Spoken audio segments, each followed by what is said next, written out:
Olá, seja muito bem-vindo ao VitaliCast, sua dose de saúde e longevidade. Hoje estamos no nosso oitavo episódio. Eu tenho a honra de apresentar para vocês o Dr. Armando Coelho, médico oftalmologista. Eu vou até pedir licença que o currículo dele é tão aqui extenso para mim poder apresentar para vocês com quem que a gente está hoje. O Dr. Armando, ele é graduado em Medicina na Universidade Federal de São Paulo, fez a sua residência na Universidade Federal de São Paulo também, que foi a oftalmologia, né, doutor? Exato. Fez subespecialidade em catarata e cirurgia refrativa na Unifesp, que é federal também, né, a federal. E ela é membro do corpo clínico do Hospital Sírio-Libanês. Então, e preceptor de catarata na Universidade Federal de São Paulo e Rede Centros, né? Então, pessoal, esse aqui é o fera. Se tiver dúvida, vamos aproveitar, corre lá no Instagram da VitaliCast, mande sua dúvida, eu vou aproveitar e tirar várias dúvidas aqui logo. Então a gente vai tratar de vários assuntos, o que tem de novidade no mundo da oftalmologia, cirurgia de catarata, que a gente vai explorar um pouco, a cirurgia refrativa, né, que para quem não sabe, é a retirada do óculos, aquela cirurgia que possibilita a retirada do óculos. Então, fique ligado nesse nosso oitavo episódio do VitaliCast e vem muita coisa por aí. E antes de mais nada, eu queria falar dos nossos patrocinadores, que é a Farmafórmula, maior farmácia de manipulação do Brasil, mais de 160 unidades espalhadas por todo o Brasil e milhões de fórmulas manipuladas. Ione Herbal, suplementação para o corpo e para a alma. Doutor, seja muito bem-vindo. Queria agradecer o convite de estar aqui com a gente hoje para esclarecer tudo que há de novidade, o que há de... Existem muitas coisas aí que o pessoal não sabe sobre a cirurgia refrativa, sobre a catarata. Eu quero que o pessoal que está nos assistindo aqui hoje saia aqui com todas essas dúvidas esclarecidas. Então, quero que você se apresente, conte pra gente onde surgiu, de onde veio essa curiosidade da oftalmologia, por que você surgiu, o que levou você a fazer oftalmologia. Então explique um pouquinho pra gente de onde é que é o Dr. Armando, por que ele está aqui em Balsas. Eu acredito que tem muita gente aí curiosa que quer conhecer um pouquinho também, além da sua vida profissional, um pouquinho do pessoal, porque Balsas é uma cidade muito querida e atrai muitas pessoas, né? Então, de já, sei que você não é daqui, mas sinta-se em casa, está chegando... Quanto tempo já em Balsas? 1 ano. 1 ano, né? Sinta-se em casa e sinta-se bem acolhido na nossa região. Fique à vontade, doutor. Primeiramente, Edivaldo, agradeço muito a você pela gentileza, né, de ter me convidado. Fiquei muito honrado de estar aqui hoje, um estúdio extremamente profissional, junto com o nosso amigo Fábio. Então, sempre é um prazer estar aqui e falar, tirar todas as dúvidas, né? Você perguntou de onde eu vim, né? Eu saí do Maranhão, eu sou maranhense, nascido em Grajaú. Saí de lá em 2005, ainda adolescente. Tive uma trajetória aí muito longa até chegar, graças a Deus, a gente está galgando aí um espaço. Quase 20 anos aí. Exatamente. Essa jornada. E fiz, como você falou, minha formação inteira foi em São Paulo, né? Eu tenho muita gratidão à Universidade Federal de São Paulo, que estou lá até hoje. Entrei, já tem aí praticamente pouco mais de 10 anos já, que a gente, desde de aluno, e passamos aí por todas as etapas. Sobre a questão que você perguntou da oftalmologia, né, de como eu escolhi isso, até onde chegar, né? Então, durante a graduação a gente tem pouco contato, mas algo que eu sempre gostei muito foi de tecnologia. Então, hoje a oftalmologia é uma parte médica que a tecnologia ela está a todo momento evoluindo. Além disso, uma curiosidade de infância, eu gostava muito de lentes. No sentido, eu tinha, por exemplo, vários telescópios, binóculos. Eu sempre tive essa coisa de quem me conhece de criança sabe que é verdade. A primeira vez que que meu pai, por exemplo, trouxe, ele tinha um binóculozinho, eu ficava sempre observando. Depois pedi de aniversário um telescópio, ficava olhando às vezes a lua com meus amigos na porta de casa lá em Grajaú. Então eu sempre tive essa atração pelas lentes ali, por esse mundo óptico. Tá vendo aí que como acho que já é o destino, né? É o destino, então acho que acredito tanto. Tá vendo aqui, Fábio, até pra te ver a nossa camisa aqui, a sintonia que veio aqui do nosso podcast aqui, e não foi nem combinado, né? Tá vendo aí? Quase que igual, né? Exatamente. Doutor, e aí como que surgiu essa oportunidade? Balsas fica perto de Grajaú e você já queria ficar um pouco mais perto da família? Exatamente. Na verdade, eu já estou em São Paulo há muito tempo. Eu nunca tinha trabalhado, por exemplo, no Maranhão. Isso foi tudo há um ano atrás. Fiz tudo lá, trabalho ainda lá, trabalho em muitos locais. Minha vida é muito extensa de trabalho. Eu trabalho praticamente todos os dias da semana, inclusive finais de semana, feriados, etc. Mas ao mesmo tempo, Fábio, eu tinha uma curiosidade pessoal minha. Meu pai me teve um pouco mais velho do que a média. Então, meu pai me teve com 76 anos de idade. Então, durante eu tenho irmãos hoje, inclusive meu irmão recentemente fez 80 anos. Então eu vi minha família ali, meus irmãos, meus primos ali na cidade de Grajaú.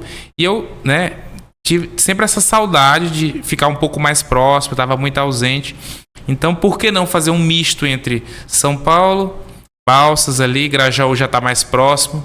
Aqui eu tenho parentes também, eu tenho a Thaisa, a doutora Thaisa, que é uma grande odontologista, doutor Otávio, urologista, que foi o primeiramente que me convidou.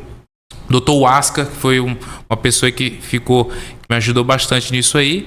E, inclusive, todos são meus pacientes, né? Inclusive, o doutor Otávio foi um dos pacientes que eu fiz a cirurgia refrativa. Sim, a cirurgia é uma das suas especialidades, né? Exatamente. Inclusive, a gente vai conversar bastante hoje aqui sobre essa cirurgia. Eu tenho muitas curiosidades. Uhum. Eu uso óculos, por exemplo, a minha dificuldade, o que eu mais questiono sobre o óculos é o quê?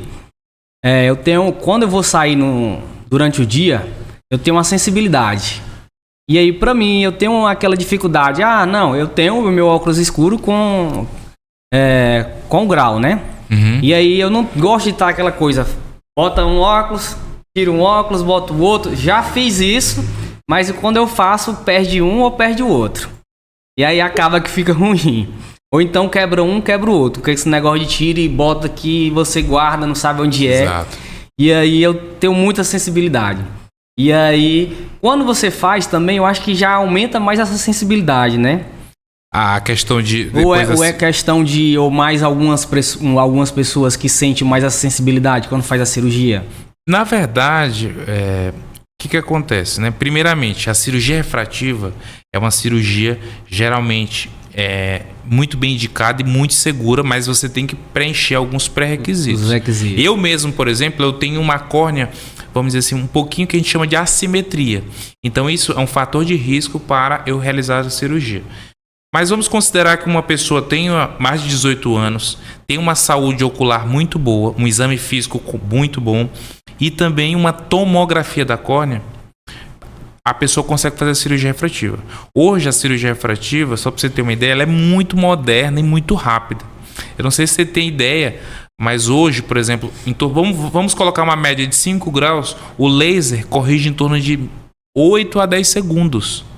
A cirurgia para correção, por exemplo. Só isso? Exatamente. Eu até brinco às vezes que um stories cabe 2 ou 3 cirurgias ali Então, assim, é uma cirurgia hoje extremamente moderna. Quando muito bem indicado, o paciente, na verdade, ele fica muito feliz.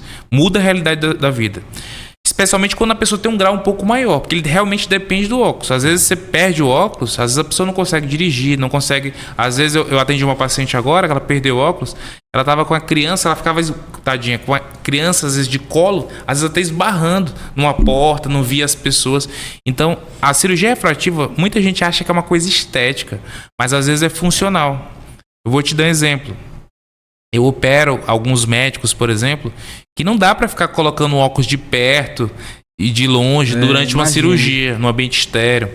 Já operei, por exemplo, piloto de avião, que imagina, você tem que olhar para longe, ter o cockpit, né? Várias manoplas ali, várias coisas para se mexer. Então ali é uma questão realmente de você, né, facilitar. Já operei, por exemplo, lutadores. Então imagina, até recentemente teve uma Olimpíada, né? Teve não sei se você viu, um lutador de judô, ele durante a luta caiu a lente de contato dele. E aí imagina, como que brigando por uma medalha, você colocar a lente de contato num ato de atrito consegue, ali. Né? Então, às vezes é uma solução muito interessante, né? Mas não é para todos também. Eu digo porque minha esposa, ela fez, né? Ela tinha, o grau dela era bem alto, se não me engano era 6 ou 7, alguma coisa assim. E aí é outra vida, depois que você faz, você tá aquela dependência. Ela ia, banhava e esquecia, pensava que não tava com óculos, dormia com óculos, era aquela dependência 100% mesmo. Depois que ela fez, melhorou, assim, questão que eu digo, uma vitalidade, né? Pra você ter essa vitalidade, eu acho que você precisa se sentir bem de toda maneira, né? Exatamente. E a partir de quando você se sente bem com a maneira, com a visão principalmente, que é uma coisa que impacta muito, eu acredito que influencia bastante. Mas assim, além dessa comodidade que você falou, dessa que não pode fazer, existe outra cirurgia ou... Não, outra que não pode fazer. Não, você se encaixou aqui, você não pode. Um que mais se encaixa no... Tem algumas técnicas, por exemplo... Hoje as duas principais no mundo, a técnica de PRK e a técnica de LASIK. A técnica de PRK, por exemplo, ela é uma técnica, apesar de um pouco mais dolorosa, ela tem uma facilidade, ela é mais, digamos assim, democrática. Por exemplo, um lutador de jiu-jitsu, por exemplo, idealmente ele não pode, um boxeador, por exemplo, ele não pode fazer a técnica de LASIK. Então, um esporte desse tipo, você não pode fazer a técnica de LASIK, é uma cirurgia que na verdade são 2 lasers que você usa, mas em compensação você pode fazer a técnica de PRK. Sem dúvida, a principal inaptidão é a questão do ceratocone hoje. Não sei se você sabe a respeito, mas hoje é uma doença que não dá para fazer. Tá? Então, quem tem ceratocone hoje não dá para fazer a cirurgia refrativa a laser, embora tenha outras opções ali de você ajudar esse paciente. O ceratocônio, ele que tipo é? Dá para ser visível ou não, só a partir do exame? Na verdade, assim, em casos mais avançados, moderados, a pessoa já começa a ter uma baixa de visão. Tem aquele paciente que compra o óculos e fala, meu óculos não está melhorando muito. Né? Geralmente são pacientes que, isso é uma coisa que eu gosto de enfatizar, a gente está falando, né, de prevenção. Hoje, o principal método de prevenção do ceratocone é não coçar os olhos. Então, eita, aí eu tô lascado, viu, doutor? Então, imagina que cada vez que você coça o olho, você auxilia ali o processo de evolução dessa doença. Ou até de aparecimento. Então, assim, hoje, coçar o olho, quem está escutando, não pode coçar o olho. Isso aí, sem dúvida, é assim, uma das lições hoje que eu quero trazer para todo mundo. Então, essa é uma dificuldade, ainda mais para quem tem aquelas velhas rinite, sinusite. Você falou tudo, viu? Por exemplo, complicado. O paciente ceratocone é muito comum ter associação com a gente chama de atopia, que é o paciente que tem rinite, uma sinusite, tem muita alergia. E esse paciente, ele já tem que ficar de olho nele. Muito comum, especialmente em crianças, às vezes asmáticas. Você pega aquela criança bem asmática, ela coça muito o olho. Eu vou te falar, infelizmente, essa semana, a semana passada, na verdade, eu fiz diagnóstico em criança, por exemplo. Chegou com astigmatismo acima de 5, fiz uma tomografia de córnea e já tinha um ceratocone inicial, mesmo criança. Então, tem que ficar de olho ali. E voltando aqui um pouco na parte da cirurgia, existe uma questão de estabilizar, né? O grau que na época que minha esposa fez, acho que ela fez o exame, aí ele esperou mais um tempo. Não sei se hoje já está mais evoluído e que consegue fazer, né? Mas na época dela, ela precisou esperar um pouco mais para analisar se realmente já tinha estabilizado. Tem isso ainda hoje? Para falar bem a verdade, isso não tem muito, não. O que acontece é o seguinte, a miopia, naturalmente, ela progride. Então, às vezes, você faz a cirurgia numa determinada idade, a sua miopia ali avançaria. Mas, hoje em dia, depois ali dos 21 anos, e já você tá fazendo tranquilo. Um bom exame oftalmológico, uma pessoa cuidadosa, que faça use os colírios certinho para dilatar o olho, fazer um exame realmente cuidadoso. Né? Não dá para fazer com pressa. É uma consulta ali que você tem que conversar, explicar, expor os riscos, expor os benefícios.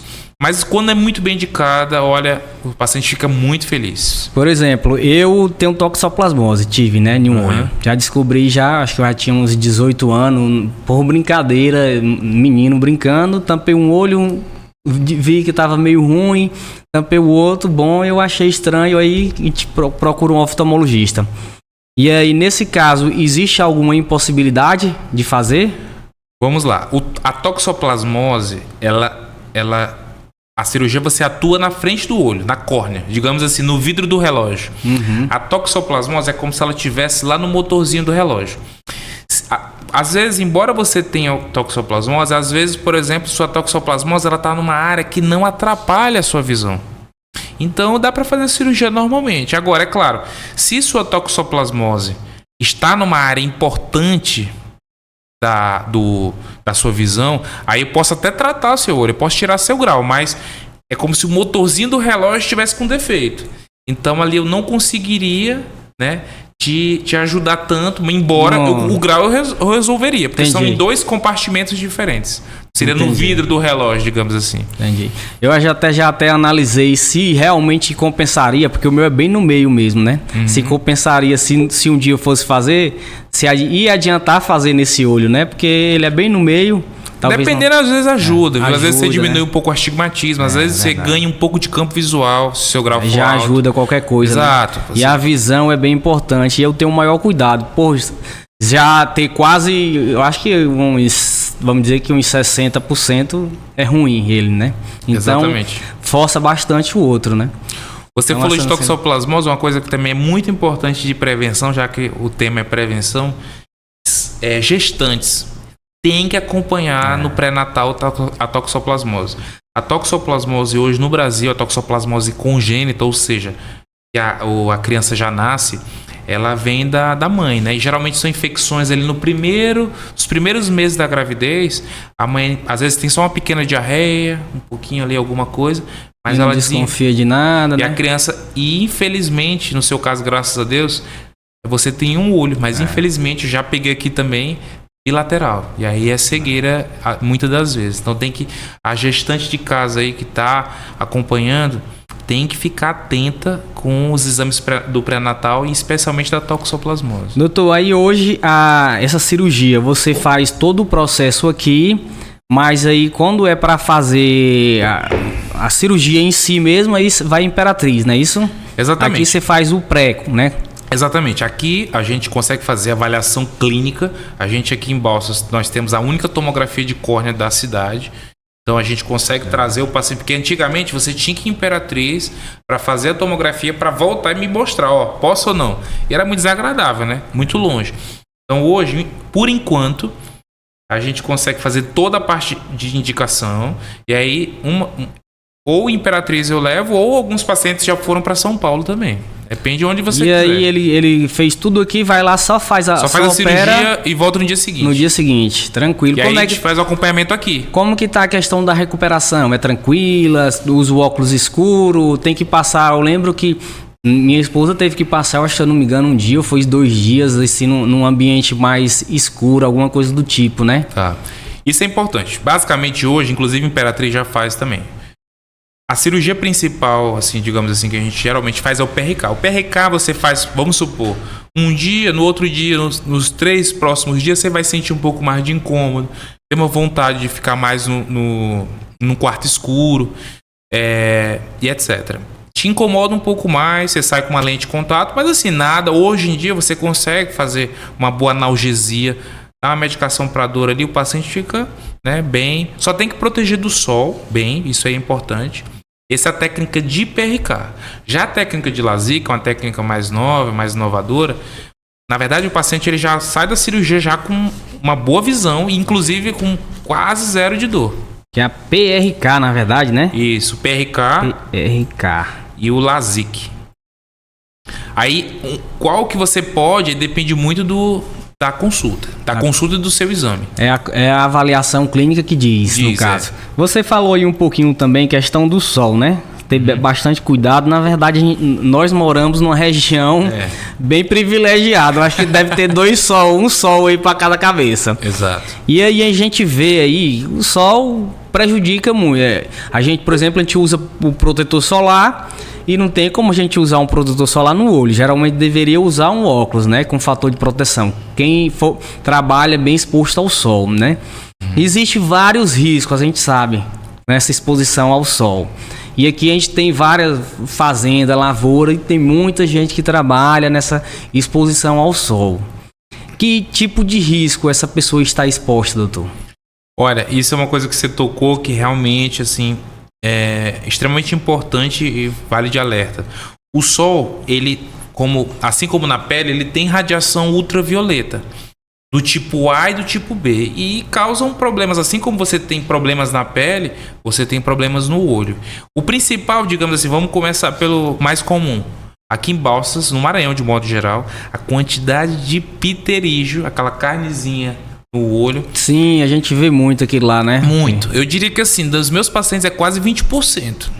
Quase 20%. Então, assim, é muito. Isso, sem dúvida, o sol ele é um fator de risco, né, e de aumento mesmo, porque esse raio ultravioleta em concentração, ele vai dando, por exemplo, aumentando, né, a chance de você ter o pterígio. Esse é o primeiro, digamos assim, o primeiro ponto. A segunda questão também, existe também, pouca gente sabe disso, mas assim como você queima a pele, você pode ter queimadura também. Com sol. Com sol. Inclusive, há queimaduras que atrapalham, chama retinopatias solares, que realmente machucam o fundo do olho. Imagina tipo um laser no seu olho, você pode ter danos importantes e esses danos realmente terem problemas. É muito comum, por exemplo, aqueles pacientes que ficam, às vezes, tendo que trabalhar no sol o dia todo, às vezes olham um pouco mais. Então, teve uma época até que deu muito, foi na época do eclipse, que tinha que ficar olhando para o sol. Então, teve alguns casos aí no Brasil, justamente por isso. Então, tem que ficar atento com isso também. Mas o que mais, assim, realmente tem me preocupado, inclusive, eu operei hoje uma pessoa, amanhã tenho 2 pessoas, que são os tumores. Os tumores, tem vários tipos de tumores, mas tem alguns tumores em específico que tem muita relação com o sol. Então, até tem uma fotinha depois que eu trouxe. Mas então, o pterígio, né? Uhum. Ele pode evoluir para uma questão de um tumor, alguma coisa ou não? Geralmente não. Geralmente não, né? O pterígio está lá e aí às vezes o que pode acontecer é as duas coisas. Você tem ali um tumor lá junto com o pterígio. Inclusive, isso é uma coisa que eu já vi. Às vezes o colega está um pouquinho ali, às vezes não percebe, mas às vezes tem gente confundido às vezes o pterígio com tumor. E vice-versa. Porque você tem que ter um cuidado ali de saber diferenciar bem. E existe, inclusive, colírios que ajudam nessa diferenciação. Você pinga um determinado corante e ele pigmenta quando é tumor, ou aumenta, vamos dizer assim, te ajuda muito em diagnosticar mesmo. E aí o pterígio faz a cirurgia e retira, normal. Isso. O pterígio você faz a cirurgia. Antigamente você tirava o pterígio, digamos assim, aquela famosa raspagem. Hoje o que se nota é que a chance de retorno do pterígio ela é muito grande, que a gente chama de recidiva. Então, vamos dizer assim, o que eu costumo fazer é retirar o pterígio, fazer um transplante de conjuntiva. Então, eu pego uma área boa e jogo de onde eu tirei o pterígio. Como se fosse um enxerto, né? Você falou tudo isso, é um enxerto mesmo. E aí o que acontece? Além disso, para conforto do paciente, eu costumo, ao invés de dar pontos, eu particularmente já tenho um tempo que eu não faço mais com pontos.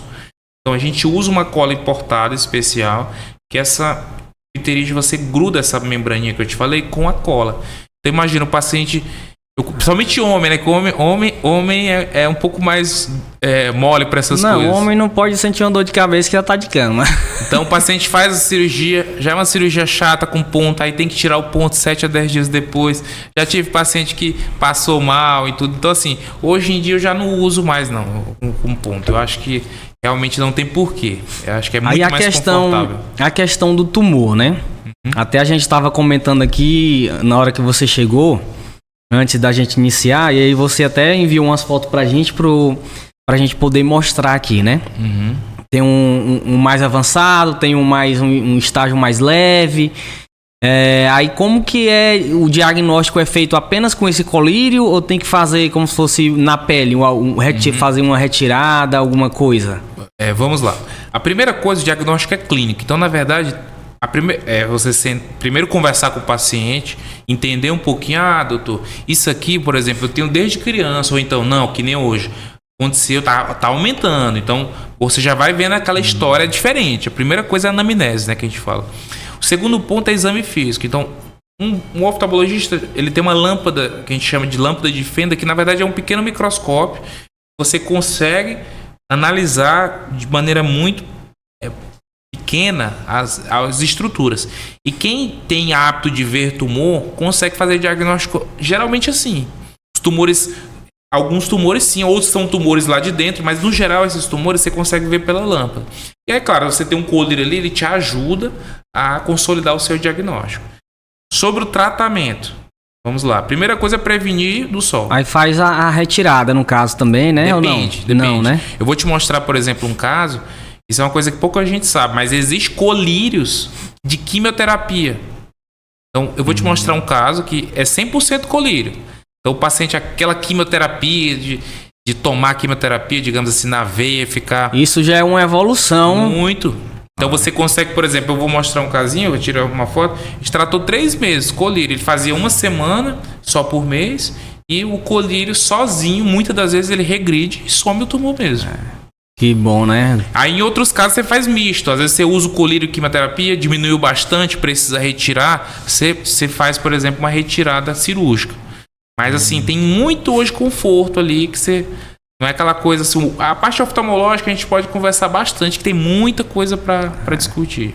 Muito bom mesmo. Quer mostrar a imagem? Vamos mostrar então primeiro um tumorzinho já tratado. Só um contexto, eu fiz uma publicação com 174 casos de tumor desse perfil. E esse tumor, por exemplo, esse caso é de São Paulo, né? Nota esse primeiro de cima é o tumor ativo ali. Então, um aspecto bem diferente. Muita gente algumas pessoas assim olha rápido e pensa que é algum pterígio e tudo. Então, inclusive, um alerta. Você que tem alguma lesão nova, que você não sabe, está na dúvida, procura alguém de confiança, um oftalmologista de confiança que realmente entenda e faça o diagnóstico. Porque, nesse caso, por exemplo, a gente fez o uso de colírios e... depois teve que fazer uma complementação cirúrgica. Então, mas 6 meses depois, você vê que o olho ficou um olho totalmente são. Então, assim... que está evoluindo, tomara que evolua muito mais aí para outros tipos de câncer, né? Exatamente. Muito bom. Muito bom mesmo. Doutor, e a questão... a gente sabe das complicações que tem, principalmente para quem tem diabetes, não é? Como que é esses cuidados para quem tem diabetes? Tem que ter todo aquele... O diabético, na verdade, ele já vamos dizer que possivelmente já pode ter algum problema ocular ao longo dos anos, né? Exato. O que é que acomete, o que é que ele pode fazer para poder prevenir? Explica um pouco pra gente, para quem está nos assistindo. Primeira coisa, o paciente diabético, ele tem que tratar do diabetes. Esse é o ponto 1. Então, por quê? Eu costumo dizer o seguinte, o paciente que é diabético, ele tem que pegar na mão do oftalmologista, na mão direita, e na mão esquerda ele pega na mão do endocrinologista. Tem que caminhar junto. Tem que caminhar junto. Não adianta do nada, o paciente chega diabético, eu trato fazendo injeção, às vezes intraocular e tudo, e o paciente está com diabetes estourado. Então, você não tem que ter uma equipe. Então, a primeira coisa, junto com o nutricionista, né, o estilo de vida. Então, a primeira coisa, então, em resumo, estilo de vida, controle de doença, esse é o primeiro ponto. Em termos de diagnóstico, o que a gente precisa fazer? Todo diabético ou todas as pessoas que têm uma glicemia alterada, o correto, o adequado, o aconselhável é fazer um exame simples de mapeamento de retina. Você pinga um colírio, às vezes nem precisa dilatar, você vê a retina do paciente, vê se tem sangue, vê se tem... A retinopatia do diabetes, ela não aparece assim de uma vez. Ela tem estágios, leve, moderada, severa. até se transformar numa proliferativa, que são os casos mais graves. Inclusive, até dependendo do estágio, você pode ter descolamento de retina chamado tracional, que já é uma fase muito tardia. E hoje no Brasil e no mundo é uma das principais causas de cegueira. E olha, não brinca. Você não trata o seu diabetes, a cegueira realmente, muitas das vezes, é algo que não tem como resolver. Infelizmente a gente ainda vê muitas pessoas aí diabéticas que acaba não cuidando, não tratando, acaba perdendo a visão, né? Eu acho que assim, não sei se é por falta de informação, por falta de atitude, né, de correr atrás, de resolver, ou então fica naquela, não, acontece com todo mundo, todo diabético é assim mesmo, ou falta de conhecimento, sei lá, muitas vezes o pessoal não sabe que tratando um, tratando o outro, pode viver 100% tranquilo, né? Com certeza. Na verdade, o olho é como qualquer órgão do corpo humano, mas o olho ele tem vasinhos muito pequenos. Então, quando você tem um diabetes ali que está descontrolado, muitas das vezes o primeiro local é o olho. Por isso que é muito importante o diabético fazer acompanhamento com o oftalmologista. Porque o que acontece na maioria das pessoas? Eles veem o diabetes quando já teve um AVC, um derrame, né, como fala. Quando já teve, por exemplo, um problema renal, quando já está um pré-transplantado. E na verdade, se você fizer um mapeamento, eu falo, opa, ó, tá aqui, ó, tá sangrando já. Provavelmente seu rim não tá bom, provavelmente o seu cérebro tá com um problema também. Então, na verdade, o grande, vamos dizer assim, fator de prevenção é fazer um exame simples de mapeamento de retina. Ou então, ele só vai no oftalmologista o quê? Quando tá com diabetes, já tá perdendo a visão. Já tá perdendo a visão, aí é a catarata. Aí vai lá para operar. Aí já é outra dificuldade, eu acredito, né? Que aí vai ter que tratar, que eu acho que não... Antes disso, eu vou só te mostrar uma fotinha de um diabetes, por exemplo, inicial até um avançado. Primeiro coloca um olho normal, só pra gente decorar essa imagem. A gente vai falar da catarata. Esse é um olho, por exemplo, totalmente normal. Tá vendo que os vasinhos dele estão bonitinhos, tá vermelho, não tem nada de sangramento. Agora, por exemplo, um diabetes, por exemplo, já em estágio leve a moderado, você vai ver aqui algumas alterações, ó. Por exemplo, ali, ó, tá vendo aquelas bolinhas amarelas? Parece até ouro, né? Mas na verdade ele teve uma hemorragia já. Em alguns pontos já tem sangramentos. Então ali esse paciente, você às vezes controlando o diabetes dele já resolve muito. Já resolve. Ou então às vezes você dá um empurrãozinho ali, mas já é um caso que você olha e pega na mão da paciente com endócrino e sai disso aqui. Você consegue. E aí quando tá nessa situação aí, o que ele vai sentir? Às vezes nada. Nada, né? Às vezes nada, porque o outro olho, o corpo da gente é todo assimétrico. O outro olho, ele é muito bom às vezes. E aí compensa e a pessoa vai se virando. Você mesmo falou que descobriu por acaso. A gente tem essa coisa. É muito comum as pessoas focarem num olho só. E aí, por exemplo, num estágio mais avançado, por exemplo, paciente que não controlou, não usou a insulina, não fez a prevenção, ó, essa membraninha ali, na verdade, já é um descolamento de retina tracional. Então, é um paciente já cirúrgico, prognóstico, ou seja, já reservado. A quantidade de sangue, já de hemorragia. Então, um paciente desse daqui, ele já é vamos dizer assim, um estágio extremamente avançado. Mesmo, falou assim, mas eu sou muito rico, eu vou tratar, eu vou gastar dinheiro para resolver isso aí. Infelizmente já vai ter uma sequela muito grande. Então muita gente, paciente chega, mas agora eu quero me cuidar, às vezes, infelizmente você já perdeu. Quando ele vai se decidir, já está num estádio muito avançado, aí você não consegue, né, resolver. E aí para quem tem a diabetes, ele deve o quê? Todo ano ir no oftalmologista? Depende, no mínimo todo ano. Mas por exemplo, vamos supor que aquele caso, o leve, ali que estava um edema leve, esse paciente, por exemplo, eu falo, ó, pega na mão do seu endocrinologista e aí você volta daqui 3 meses pra gente repetir. Se ele evoluir, aí a gente faz alguma intervenção. E assim vai indo. A gente vai soltando a mão dele, é a liberdade de acordo com que ele vai evoluindo. Mas a média é 1 ano mesmo. Média, 1 ano, 6 meses. Dependendo do caso, por exemplo, aquele caso tracional, provavelmente ele vai ser cirúrgico. Então, às vezes é semanal. Porque você fez a cirurgia, aí às vezes sangra novamente, tem que fazer laser, olha a quantidade de coisa. Laser, cirurgia de vitrectomia, que é de retina, injeções intravítreas todo mês. Então, e é muito oneroso. O tratamento de diabetes grave, ele é muito caro. É melhor se cuidar, né? Desde o princípio, né, doutor? Sem dúvida. Verdade. E já na parte que a gente estava falando, né, que é a da catarata, né?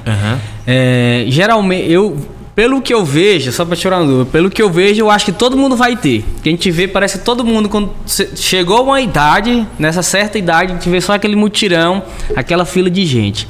Então, existe isso, todo mundo vai ser preciso ou não, certas pessoas não vai. O que acontece? Por que isso acomete? Isso parece que ser um cansaço do olho e a gente tem que dar aquela maneirada. Certo. A catarata, vamos lá. Primeiramente, a maioria das cataratas, vamos falar dessa, que eu não vou entrar muito no outro leque, mas a maioria das cataratas são de idade. Mas só para abrir um parênteses, tem cataratas, por exemplo, que a criança já nasce com catarata. Sério, é? Sério.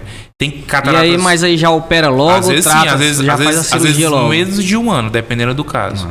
Cataratas bilaterais, em crianças recém-nascidas, você tem que fazer logo, porque senão ela não desenvolve a visão. Então, assim, já começa assim, catarata pode ser em qualquer um. Agora, é lógico, isso é a catarata mais rara. A catarata mesmo que você está falando, se referindo, que as pessoas veem... É da idade, é da idade. Que também muda, sabe com o quê? Sol. Eu peguei agora um paciente cirúrgico com 42 anos. A catarata dele é extremamente dura por causa do sol. E estilo de vida. Então, o paciente diabético, ele tem catarata mais precoce. O paciente hipertenso, ele tem uma catarata mais precoce. Agora, imagina um diabético, hipertenso e ainda pegando sol. Aí, opera com 40 anos. Então, primeira coisa, estilo de vida é para tudo, né? Estilo de vida, questão da alimentação. Esse é um ponto. Sobre a questão da catarata, aí você falou da velhice, né? Sem dúvida, assim como, por exemplo, você vai ficando um pouco mais surdo quando vai passando a idade, o órgão, né, o cristalino, ele vai envelhecendo. Então, com o passar do tempo, ele vai ficando mais opaco e, eventualmente, você tem que intervir. Mas não é todo mundo que vai ter, mas sem dúvida, se Deus quiser todo mundo, a gente viver muito, a chance de ter uma catarata é praticamente 100%, grande, se né? Você viver muitos anos. Então não tem idade, pode aparecer, surgir Exatamente. Em qualquer tempo. E nem todo mundo também pode... Existe casos assim, tem, mas você não pode fazer a cirurgia? Na verdade, assim, eu diria que às vezes não é obrigatório fazer naquele momento, né? Mas assim... Talvez tenha que tratar, se no caso for um diabetes, alguma coisa. Exatamente. Por exemplo, um paciente que, por exemplo, tem uma diabetes muito avançada, às vezes, se você fizer, por exemplo, a catarata dele sozinha, você vai piorar, por exemplo, o edema do diabetes, o inchaço do diabetes. Então, às vezes, você tem que dar uma pausa. Não vou operar você na catarata, não. Vamos tratar primeiro lá dentro. Então, o diabetes é uma das coisas que realmente você tem que, às vezes, tratar primeiro. Existe, assim, um pré-operatório para a cirurgia? Existe. Existe, né? O pré-operatório, basicamente, primeiro, conversar com o paciente, fazer exame clínico e... dilatar o paciente, ver o tamanho dessa catarata. Você está enxergando até tal linha. Então, realmente está numa moderada ali, a gente pensa em operar. Isso é um conceito que mudou um pouco nos últimos anos. Porque antigamente você falava assim, minha catarata não está madura ainda. Eu vi várias pessoas já de idade assim, não, tem, mas ainda não tá boa de operar, né? Eu já vi alguns casos na família mesmo, nessa situação. Mas muitas das vezes, aquele paciente, por exemplo, que a gente falou muito de cirurgia refrativa, a laser, mas existe uma chamada facorrefrativa, que são pacientes que têm a catarata pequena e você, além de querer tirar a catarata, você quer tirar o óculos também. Então, vamos supor que um paciente que já está ali com seus 55 em diante, ele quer resolver, por exemplo, ele tem 4 graus de miopia, tem um óculos para longe, tem um óculos para perto... Você põe lentes de alta tecnologia. Então, hoje, você tem lente que corrige o longe, o perto, o astigmatismo, todos os graus. Nem todo mundo pode, é aquilo que a gente fala. Né? Não é todo mundo pode, mas quando a pessoa tem todos os critérios, você faz exames para isso, se você está certinho, você pode sair de uma cirurgia, de uma catarata com uma visão embaçada, para uma cirurgia de óculos. Em São Paulo, por exemplo, eu operei um caso bem engraçado, e um senhor inclusive... meu paciente já tem um tempo, ele estava com uma catarata, eu operei ele. Eu coloquei uma lente de alta tecnologia em que ele ficava enxergando as letrinhas aqui, né? Bem para perto e bem para longe.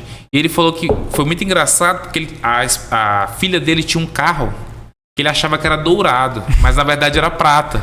Aí ele perguntou, você trocou de carro? E na verdade ele estava vendo era amarelado da catarata. Então você vê como, além de tirar a catarata, ele resolveu o óculos. Outra vida, né? Pra você ver uma pessoa dessa. Uma pessoa que tem ali seus 65, 70 anos e sai daquele óculos de presbítero, né? Que é de longe de perto, multifocal, não é tão simples. Igual, antigamente tinha o óculos que era dividido no meio, não era? Que era aquele dividido, que ainda hoje não usa mais, né? Algumas pessoas ainda usam, mas tem coisas mais novas, né? Que dá pra fazer. E nessa cirurgia da catarata, após, qual o cuidado que o pessoal deve ter, né? Após a cirurgia? Certo. Antigamente tinha aquela coisa de aquele pós-operatório que não, né? Por quê? Porque a cirurgia, como qualquer outra, ela foi evoluindo. Então, na década de 90, os inícios dos anos 2000, você tinha que fazer uma cirurgia de catarata, você tinha que abrir o olho, tirar a catarata, colocar uma lente, dar vários pontos no olho. Então, isso tinha que ter realmente um repouso maior, uma coisa. Hoje em dia, claro que tem exceções, tem cataratas que realmente você tem que fazer desse jeito, essa técnica não foi abandonada. É muito grande. Ainda existe ainda, né? Existe em casos especiais, mas no geral, você faz, por exemplo, uma cirurgia, você usa uma incisão de 2,2 milímetros e não dá ponto mais, a maioria das vezes.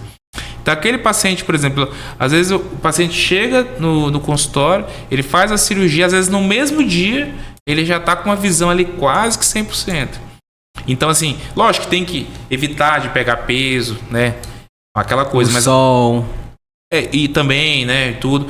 Mas, no geral, não é mais aquele pós-operatório de... Se você estiver ali no computador, por exemplo, for uma pessoa que precise mexer no celular, o paciente sai já mexendo no celular. Já vi paciente pedir o próprio Uber depois da cirurgia. Então... E aí, Isa, eu vejo muitas pessoas que ainda usam óculos, né? Após a cirurgia, passam um tempo com óculos escuro. Hoje, então, com essa nova, não precisa mais. Na verdade, assim, não é muito não é obrigatório. Ali eu uso mais o óculos, não é nem pensando na proteção do sol em si. É mais na proteção mecânica. Então, assim, às vezes você tá em casa, às vezes você tem uma criança recém-nascida ali que vai lá no olho da avó. E cachorro que vem, né? E o pelo, essas coisas, né? Exato. E a outra preocupação que existe, essa questão de óculos, né? Muitas vezes ele sai, não tem que usar o óculos, vai lá na primeiro camelôzinho da esquina que tem, e aí compra um óculos e já coloca, né? Qual é? Eu sempre digo, será o que acontece? Esses óculos, para ser... Eu mesmo já usei, eu tava, acho que, viajando, tinha esquecido o meu e, como eu lhe falei, né, tava de férias aí, curtindo na praia, e aí esqueci o meu e eu tenho essa sensibilidade, ia passando um e eu comprei. Mas parece que você enxerga aquele buraco na frente, uma dor de cabeça depois. Que situação, qual o risco, né, que acomete? Certo. O óculos, vamos dizer assim, falsificado, né, pirata, o grande problema dele é que, embora ele seja escuro, você tá lá na praia, você pega, coloca o óculos. Muitas das vezes ele não tem a proteção ultravioleta, que é aquilo que a gente conversou tudo. O principal então, que a gente quer, né? A pessoa aumenta pterígio, tumor, catarata, né, retinopatia solar. Então, quando você põe o óculos escuros, a sua pupila naturalmente dilata, porque tá no escuro. Tá no escuro. E imagina, tá dilatada e entrando toda aquela radiação da praia. Então ali você tem um risco maior de todas aquelas doenças que a gente comentou. Então não vale a pena. Não estou dizendo que não precisa ser um óculos caro, mas tem que ter um óculos com proteção ultravioleta. E aí você tem que confiar onde você está comprando. E na dúvida, alguns oftalmologistas têm no consultório máquinas para ver se você tem a proteção. Pra fazer o teste. Às vezes eu pego, olho se tem proteção. Porque realmente você não sabe, não dá pra olhar assim e já notar. É uma coisa realmente não consegue, né? Não consegue. Só levando alguma pra fazer o teste. Pra fazer mesmo. O teste, exatamente. E ainda a gente ficou sabendo outro dia que a gente estava aqui conversando com uma colega da gente, que a armação também, né? A própria armação, essa armação é tratada para poder ter o contato com a pele. Exato. E aí, se for uma armação que não for tratada, você começar a suar, transpirar, pode dar algum tipo de alergia. Ainda tem isso também, né? Tem essa questão da alergia, mas eu vou te trazer outro ponto. Muitas armações e algumas lentes em si, às vezes, por exemplo, você tá lá jogando futebol, leva uma bolada, às vezes ela solta. Eu já tive caso de operar, por exemplo, pálpebra, porque o óculos quebrou a armação e cortou o paciente. Então, assim, ou a lente que rachou ali e cortou. Então, imagina, por exemplo, você ter um filho na escola que naturalmente vai brincar, vai jogar uma bola, leva uma bolada, e aí você tem um corte ali, e às vezes até pode machucar o próprio olho em si, né? Porque uma coisa é cortar a pele e você dá ponta, apesar da cicatriz. Imagina cortar o próprio olho. Então, sem dúvida, as coisas falsificadas, as coisas que não têm qualidade, e muitas das vezes você não precisa ter preço alto para isso, mas tem que ser muito bem, você tem que confiar. Você falando aí agora dessas brincadeiras de criança, eu lembrei de uma reportagem que eu vi agora de uma criança que perdeu a visão com aquela armas de bolinha. Não sei se você chegou a ver essa reportagem. Que não sei se é silicone aquilo, que material é aquele. Aquela é umas armas que soltam uma bolinha. Eu até poderia trazer algumas fotos, mas eu sou praticante de airsoft. Agora não mais, mas eu brinquei minha vida inteira. E uma das coisas como oftalmologista eu gastei muito com proteção ocular. E infelizmente eu trabalho num hospital hoje. Nosso hospital, que é um hospital público, o Hospital São Paulo, ele tem muito caso de trauma com isso. É soft, no caso, que é uma bola de plástico, na verdade. Sim. Mas também tem aquela, que é mais comum no Maranhão, de chumbinho também. Não, aqui é só o que tem, todo mundo, né? E aquilo perfura o olho. Às vezes você produz ali, entra mesmo, perfura, se aloja na retina. Às vezes você tem que entrar dentro do olho, fazer uma cirurgia grande. E muitas das vezes, imagina o seguinte, um órgão super frágil, é como se essa canequinha aqui, você vem, dá um disparo. Ela quebra, é como se você tivesse que juntar todas aquelas partes. Então, às vezes, dependendo do trauma, às vezes não é possível você reconstruir, a pessoa fica cega. Peguei inúmeros casos. Eu tenho um compilado de, pelo menos, vou te falar bem a verdade, uns 18 casos catalogados de fotos, que eu tenho um PowerPoint só de trauma tudo com esses acidentes. Que eu mostrava pros colegas lá quando a gente tava parado, eu pegava o celular, já dava um susto em todo mundo, e aí o pessoal já me chamava de chato. Aí hoje você ainda pratica? Não tive muito tempo, mas quando eu tiver eu vou mas sempre com proteção, né? Sempre com proteção ocular. Outra coisa também que é importante, só para relembrar, que tá nesse contexto, viseira de moto. Tem que usar viseira de moto. Você que tá ali, às vezes você cai um mosquitinho, às vezes inofensivo. Eu já peguei aqui em Balsas paciente que entrou até semente no olho, cravou, e a população é muito de agricultura, ali não só machucou, como desenvolveu um fungo.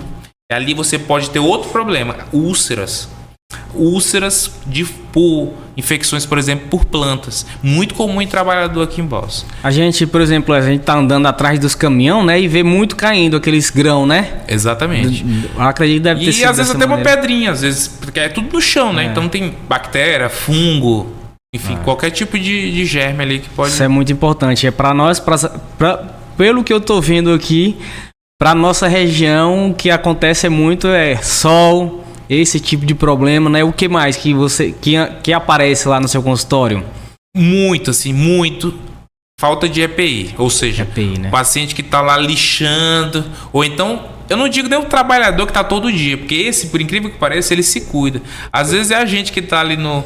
Vai se meter assim, tua esposa vai lá e fala, prega ali um quadro, aí você vai lá, pega um martelo e vem um pedacinho e perfura. Então, assim, o EPI, tanto quem está trabalhando quanto os domésticos, você compra ali, custa R$10, você põe ali um óculos de proteção para evitar realmente traumas mesmo. E é muito sério isso, muito sério e muito comum. Eu pego pelo menos aqui quase um por dia de trauma com falta de EPI. Nas suas consultas, quais são as principais dúvidas que aparecem lá no consultório? Seja na cirurgia refrativa, seja na catarata, o que mais assim se repete? Olha, sem dúvida, a questão da catarata, cirurgia refrativa, mas uma coisa que tem muito também é pacientes com suspeita de glaucoma. É aquele paciente que histórico ali de família... Glaucoma, para quem não conhece, é a pressão ocular, né, que chama, o glaucoma, na verdade, é uma doença que altera o nervo óptico, ela machuca, digamos assim, o nervo óptico.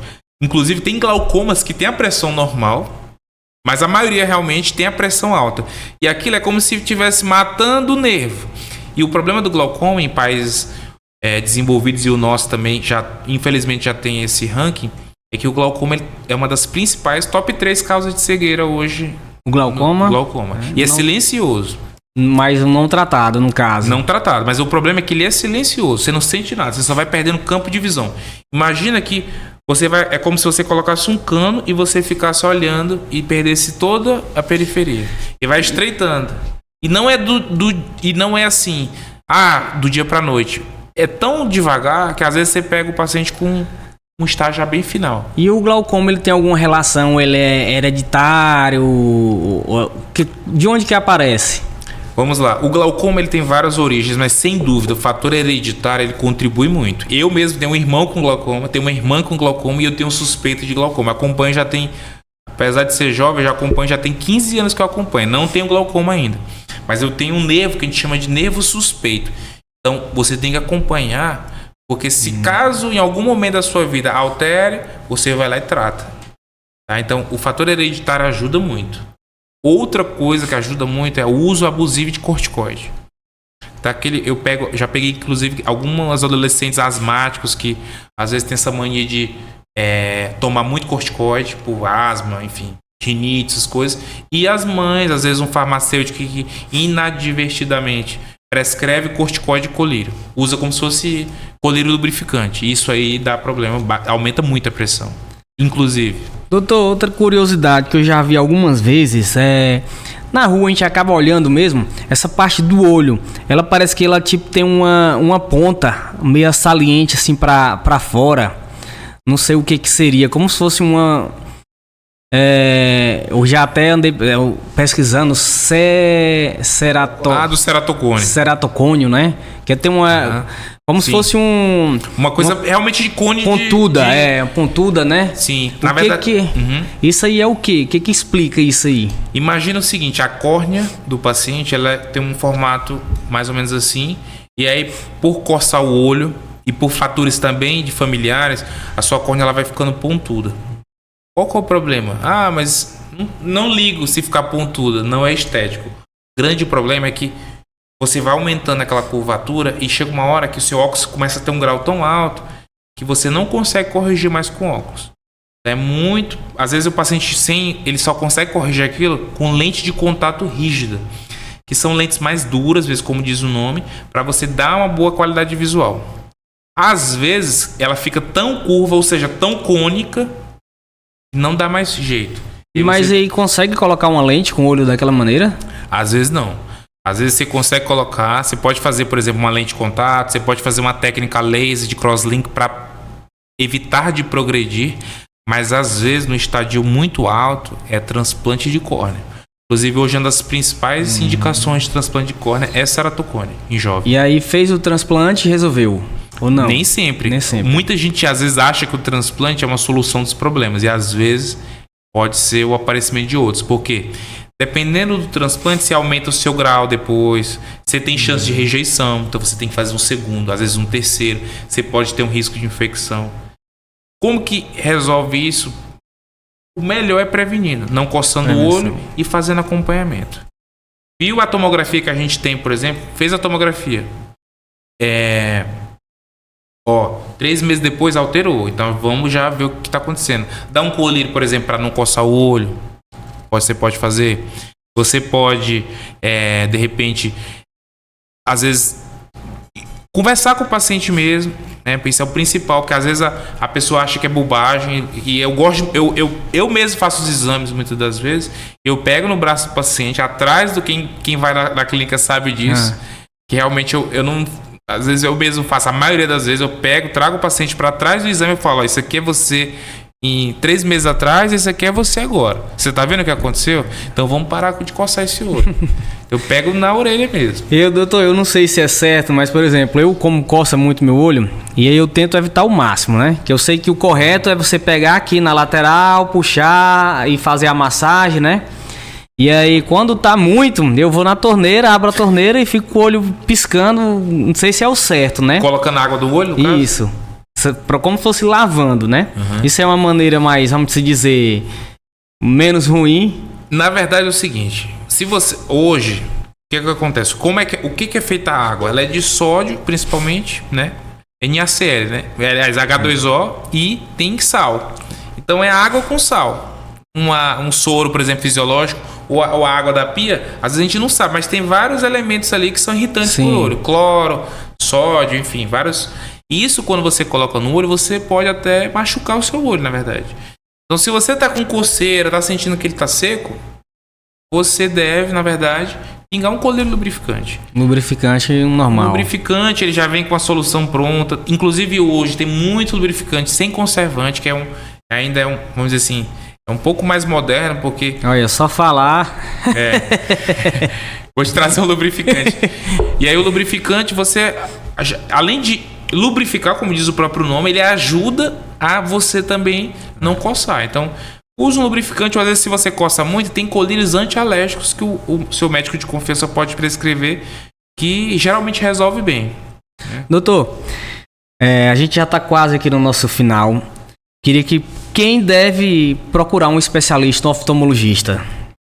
Vamos lá. Primeiramente, quem deve procurar qualquer pessoa, desde 0 anos aos 100 anos. Por quê? Uma criança, por exemplo, pela Sociedade Brasileira de Oftalmologia Pediátrica, ela já deve, no primeiro ano, já ter pelo menos 2 a 3 visitas. Estou pegando muita criança com 5 anos, porque dizem que tem que envelhecer para ir no oftalmologista. E é uma grande bobagem. Na verdade, você às vezes tem criança hoje que não desenvolveu um olho, assim como você, por exemplo, teve um problema. Tem criança que não sabe que tem um problema no olho, e você deixa aquela criança, você perde o tempo de estimular, dar um tampão para ela, dar um óculos para ela. Então você, primeira coisa, você tem alguma criança, tem diabetes, enfim, qualquer coisa, você tem que procurar oftalmologista. Aí, lógico, o retorno idealmente anual e de acordo com a sua necessidade, aí você vai. Outra coisa também, quem tem história familiar. Então, se você tem, poxa, seu irmão tem glaucoma, sua mãe tem glaucoma, seu irmão, outro tem ceratocones. Então, você sim, tem que falar, poxa, eu não vou esperar para acontecer comigo. Aparecer, então, ou piorar, ou ter alguma coisa. Sem dúvida, história familiar é um ponto importante. Outra coisa é se você já tem alguma doença sistêmica. Então, pressão alta. Poxa, eu tenho pressão alta, tenho diabetes, estava descontrolado. Isso é uma indicação muito precisa de procurar um atendimento. Então, desde o primeiro ano, eu acho que até tem o teste do olhinho, exatamente, né? Quando fazer todo aquele acompanhamento. Já na maternidade, antes dos primeiros 48 horas de nascimento. Então já é bem importante. Já tem que fazer. Doutor, eu acredito que foi bem esclarecedora nossa conversa aqui, tirou a dúvida de várias pessoas que estão nos assistindo. Para quem não conseguiu assistir, não conseguiu acompanhar ou está aqui até o final, não deixe de enviar para o seu familiar, para o seu colega, para o seu amigo, que precisa saber de todas essas informações. São informações muito relevantes para o seu pai, para o seu tio, que precisa tirar aquelas dúvidas, ou que está com medo de fazer a cirurgia de catarata. Pode ficar tranquilo. Clica no aviãozinho e envia já para o seu amigo. Amanhã já estará disponível totalmente aqui no nosso Instagram.